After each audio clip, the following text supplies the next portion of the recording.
with this lockout, it's going to screw up a lot of teams with new quarterbacks, new coaches. Stay away from those teams. Carolina, Minnesota's going to have a new quarterback.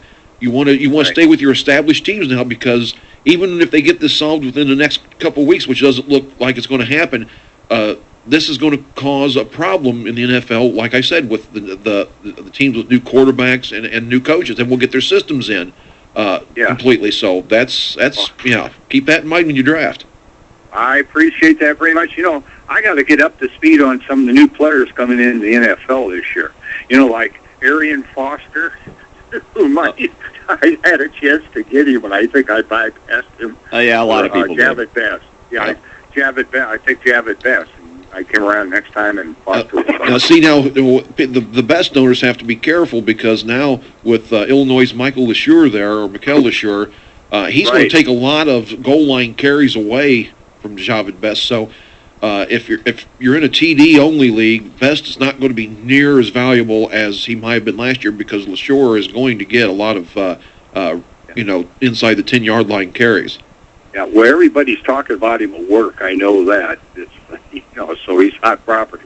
Yeah, he's hot property around here. I'd stay away from all Lions running backs to kind of start things off. I'd maybe get LeSure because he might be a guy that could jump in to that starter role and end up actually being a number one running back. But Best is fragile anyway. Yeah, Best is fragile. But if he's there and he's playing and he's healthy, they're gonna really, really run a committee there in Detroit, and there's not going to be a one guy that you can plug in every week and have him be your guy. So I'd stay away from the Detroit running backs, maybe take a flyer on LeSure a little later, and I think he has the highest ceiling and upside in Detroit, but if guys are healthy there, then there's not going to be one guy that you want. Okay.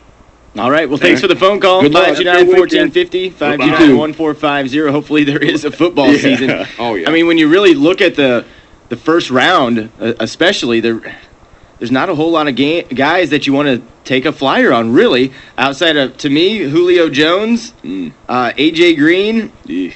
Other than that, I'm not seeing anyone I really want to draft on Mark Ingram's stuck in Mark Ingram, a loaded backfield. Same type of deal with Detroit. They're just they have three running backs. Can we go back to the NBA let's go Finals? back, because I just had one more, because I posted this on Facebook the other day, because I have been probably the biggest LeBron defender this entire season. Indeed. And so obviously it rains down on me when they lose, and and that's okay. I enjoyed the series. I just hope for good basketball and fun stuff to talk about here on our show. That's really what I root for.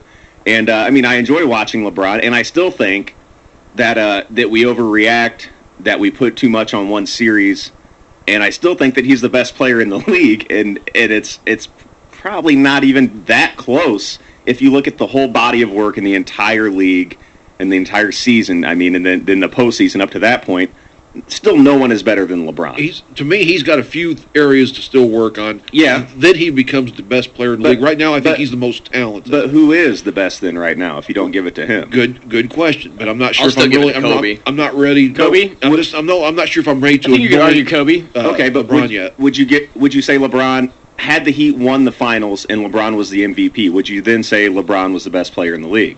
Yeah, I still think he is, but I think Nick brought up the only other guy you could argue is Kobe. And that's kind of what I was Derrick wondering Rose about. hasn't done it because he did it 1 year, and he lost to the Heat, right? Does everyone remember that? Yeah, lost to the Heat. But I'm not wondering who the best was in 2009, right? When Kobe did win a title. I'm talking about this year when that the same team that knocked the Heat out of the finals in 6 games swept Kobe's team the round before in 4 games. So how can you elevate Kobe above LeBron for right now, right, when he wasn't able to even get as far or even win a game?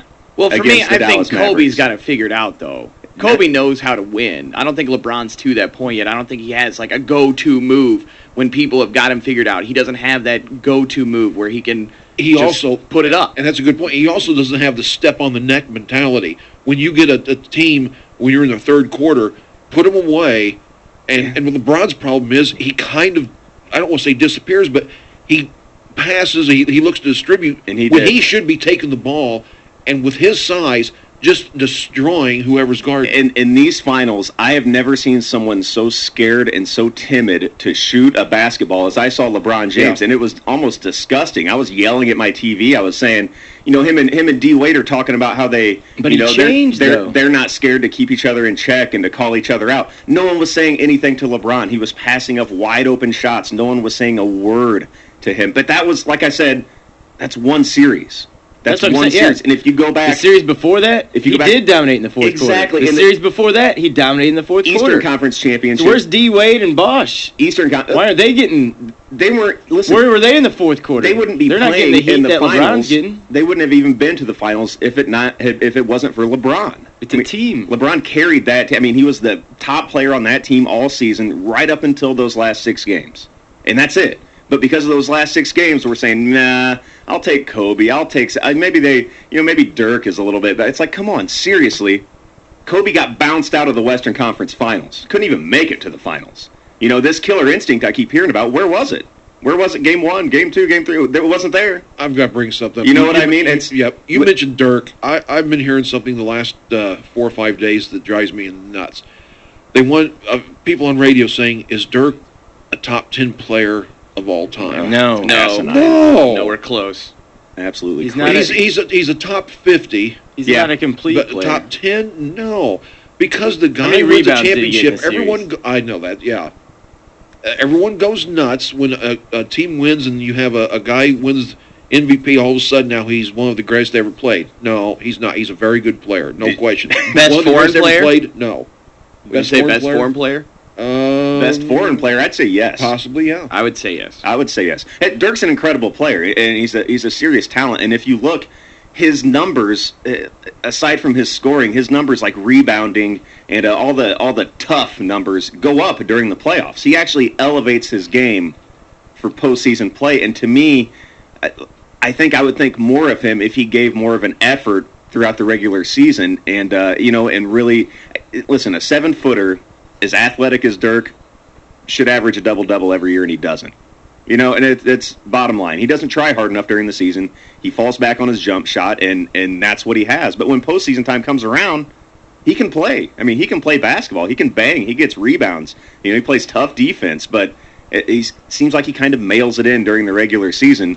And if you ask me, the great players don't do that. The great players are great all year. 529-1450 is our phone number. Let's take another phone call. Good morning. You're on Sports 101. Go ahead. Eric, I got to give it up to you. What up? Your guy doesn't perform, you call him out on it. Oh, he's brutal in that series. But no, I think you guys are making a great point, and I just wanted to call in. As much as I bash the guy, I really have to agree with all you guys that LeBron is the best player in the game. Yeah. And this is coming from a diehard Kobe fan. And a diehard LeBron